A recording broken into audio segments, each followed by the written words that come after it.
الرحمن الرحیم۔ حضرت حسین رضی اللہ تعالیٰ عنہ جو کوفہ تشریف لے گئے کربلا، وہ کیوں گئے اس کو سمجھنے کے لیے ہمیں قرآن کریم کی ایک آیت کا سہارا لینا پڑے گا۔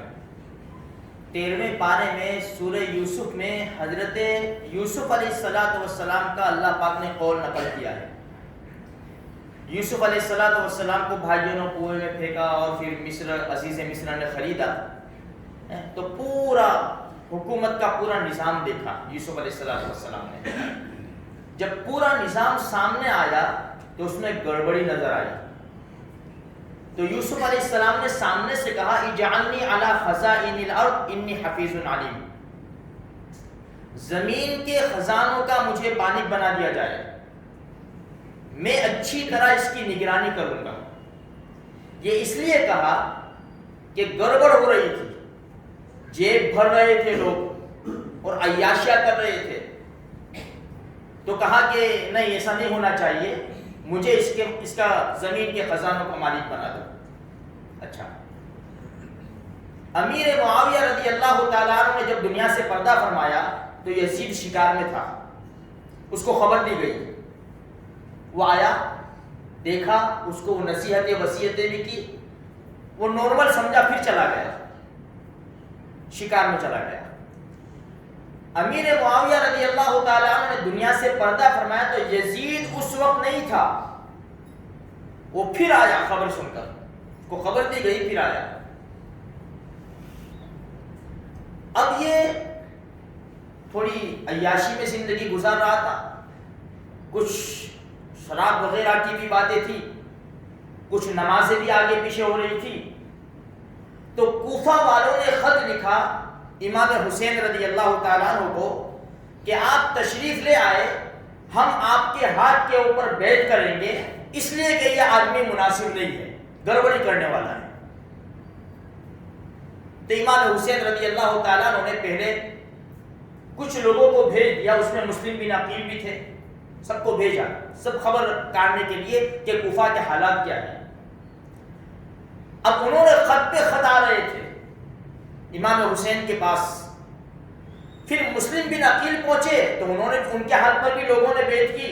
تو ان کا بھی خط آیا کہ بھائی آپ آ جاؤ، لوگوں نے بیعت کر لی ہے، اب تو کوئی چھٹکا ہی نہیں تھا۔ اب یہاں سے سامان باندھا سفر کا اور چلے۔ جب پہنچے راستے میں تو ان کی غداری کی پتہ چلا کہ کوفہ والوں نے تو غداری کر دی اور مسلم بن عقیل کو بھی شہید کر دیا، بڑے حالات سامنے آئے۔ اب کیا کرے؟ میں اس لیے یہ قصہ بیان کرتا ہوں کہ ہمارے ذہن صاف ہو جاوے۔ دشمن یہ کہہ رہا ہے کہ امام حسین رضی اللہ تعالیٰ عنہ نعوذ باللہ حکومت لینے گئے تھے، جن کی دنیا قدمے میں ہو، دنیا جن کے قدموں میں ہو، اس کو حکومت کی کیا ضرورت ہے بھائی؟ اور چھوٹی سی حکومت کی۔ تو اب یہ چلے، حالات سامنے آتے رہے، ساتھیوں سے مشورہ کیا کریں گے، تو کہا کہ نہیں، ہمارے بھائی شہید کر دیے گئے، ہمارے فلاں شہید کر دیے گئے، ہم ضرور بدلہ لیں گے۔ جب کربلا کے میدان میں پہنچے، سن ہجری 61 میں 2 محرم الحرام کی 2 تاریخ تھی، عمرو ابن سعد سے بات ہوئی۔ بات کیا ہوئی؟ دیکھو کتنی اچھی بات رکھی امام حسین رضی اللہ تعالیٰ عنہ کہ دیکھو بھائی میں 3 باتیں تمہارے سامنے پیش کرتا ہوں، تینوں میں سے ایک کو بھی قبول کر لو، جہاں سے آیا ہوں وہاں واپس چلا جاؤں۔ نمبر 2، کسی اسلامی سرحد پہ چلا جاؤں اور وہاں اللہ کے راستے میں جہاد کروں گا۔ اور نمبر 3، میرا راستہ چھوڑ دو، مجھے ڈائریکٹ یزید کے پاس جانے دو، میں معاملہ طے کر لوں گا، اس سے بات چیت کر لوں گا، جس طرح میرے بڑے بھائی حسن رضی اللہ تعالیٰ عنہ نے امیر معاویہ رضی اللہ تعالیٰ عنہ سے مل کر معاملہ صاف کر لیا تھا۔ عمرو ابن سعد نے کہا بات تو بڑی اچھی ہے، لیکن اس نے کہا کہ میں اکیلا فیصلہ نہیں کر سکتا، میں عبید اللہ ابن زیاد جو ہمارا امیر ہے اس کو میں لکھتا ہوں خط۔ کہا ٹھیک ہے لکھو۔ اس نے یہ 3 باتیں لکھی اور نیچے یہ لکھا عمرو ابن سعد نے کہ بڑی اچھی بات ہے حسین کی رضی اللہ تعالیٰ عنہ، اس سے فتنے کا دروازہ بند ہو جائے گا، امت قتل سے بچ جائے گی اور نقصان نہیں ہوگا۔ جب یہ خط پڑھا عبید اللہ ابن زیاد نے تو ملعون شمر ذی الجوشن پاس میں بیٹھا ہوا تھا، اس نے جب خط پڑھا نے تو عبید اللہ ابن زیاد سے کہا امیر یہی وقت ہے حسین کو مارنے کا، اگر تو حسین کو قتل کرے گا تو تیرے اوپر آنچ نہیں آئے گی، اگر تو نے حسین کا راستہ چھوڑ دیا اور حسین یزید کے پاس چلے گئے تو پھر تیری کوئی عزت کوئی وقت باقی نہیں رہے گی، تو کسی کام کا نہیں ہے۔ بس دنیا کی محبت نے جوش مارا اور عبید اللہ ابن زیاد نے کاغذ قلم اٹھا کر لکھا عمرو ابن سعد سے کہ حسین سے کہو کہ تینوں باتوں میں سے ایک بات بھی منظور نہیں ہے، آپ ہماری پہلے بیعت کرو، تمام ساتھی میری بیعت کرے اور پھر یزید کی بیعت کرے، نیابتاً میرے اوپر بیعت کرو۔ جب عمرو ابن سعد نے امام حسین رضی اللہ تعالیٰ عنہ کو یہ پیغام دیا کہ تینوں باتوں میں سے ایک بھی بات منظور نہیں ہے، آپ بیعت کر لو عبید اللہ ابن زیاد کی یزید کے ہاتھ پر،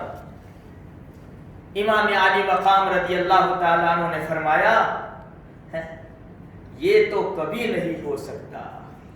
جان جا سکتی ہے لیکن فاسق کے ہاتھ کے اوپر ہاتھ نہیں دیا جا سکتا۔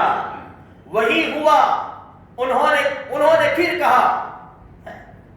کہ ابھی لڑائی شروع کر دیتے، صفے باندھ لو۔ حکم آ گیا عبید اللہ ابن زیاد کا عمرو ابن سعد کو کہ تجھے میں نے اس لیے مقرر نہیں کیا،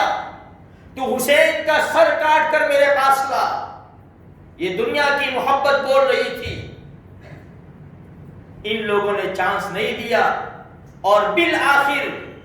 رات کٹنے کے بعد جب یہ باتیں چل رہی تھی تو 9 محرم الحرام آ گئی تھی۔ 9 محرم الحرام کو وہ جنگ کرنا چاہتے تھے رات کو۔ امام علی مقام رضی اللہ تعالیٰ عنہ نے فرمایا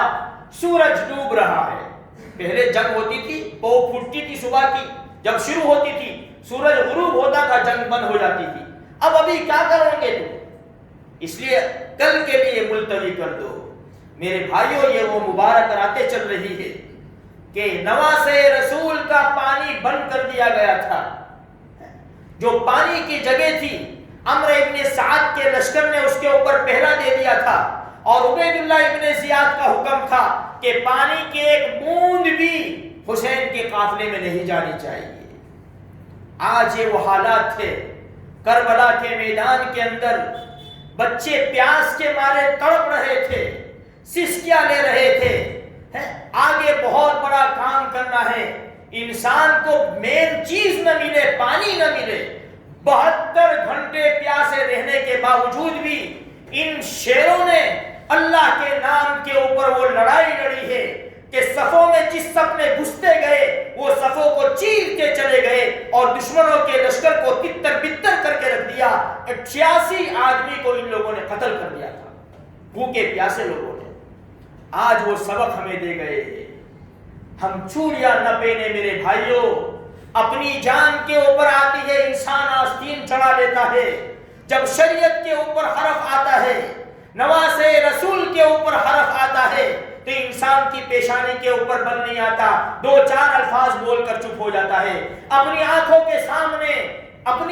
کے سامنے شریعت کے خلاف کام ہوتا دیکھ رہا ہے لیکن اس کی پیشانی کے اوپر بل نہیں آتا۔ اگر میرے گھر میں کوئی مر جاوے، آپ کے گھر میں کوئی مر جاوے، اللہ سب کی عمر میں برکت نصیب فرماوے، اور ہمارے گھر کے سامنے، میت والے گھر کے سامنے کوئی ناچ رہا ہو، کوئی کود رہا ہو، کوئی نئے کپڑے پہن کر شربت پلا رہا ہو، ارے تمہیں کیا ہو گیا ہے، ہم تو غم میں ڈوبے ہوئے ہیں، ہمارے گھر تو میت ہے، تمہیں کیا ہو گیا ہے، جاؤ آگے چلے جاؤ، کسی اور جگہ چلے جاؤ۔ ارے نواسے رسول کی شہادت کو ہم نے کیا سمجھ لیا؟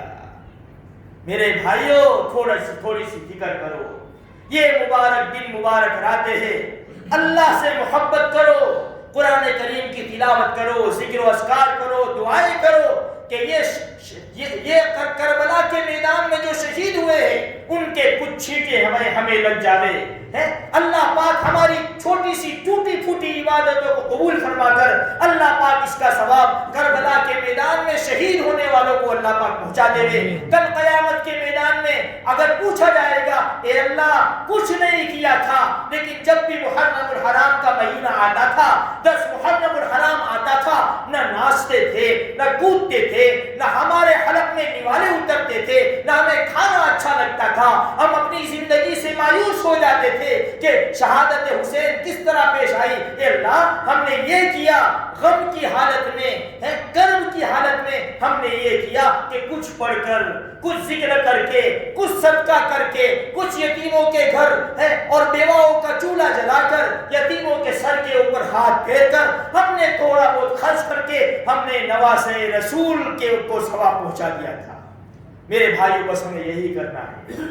اللہ سے دعائیں کرنی ہے،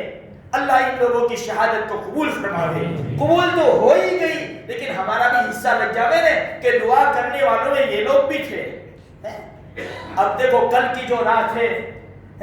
وہ قتل کی رات جو کہتے ہیں نا، کل انشاءاللہ بتاؤں گا کہ امام حسین رضی اللہ تعالیٰ عنہ نے وہ رات کیسے گزاری۔ اللہ تبارک و تعالیٰ مجھے اور آپ کو اور ساری امت کو دین کی صحیح سمجھ عطا فرمائے۔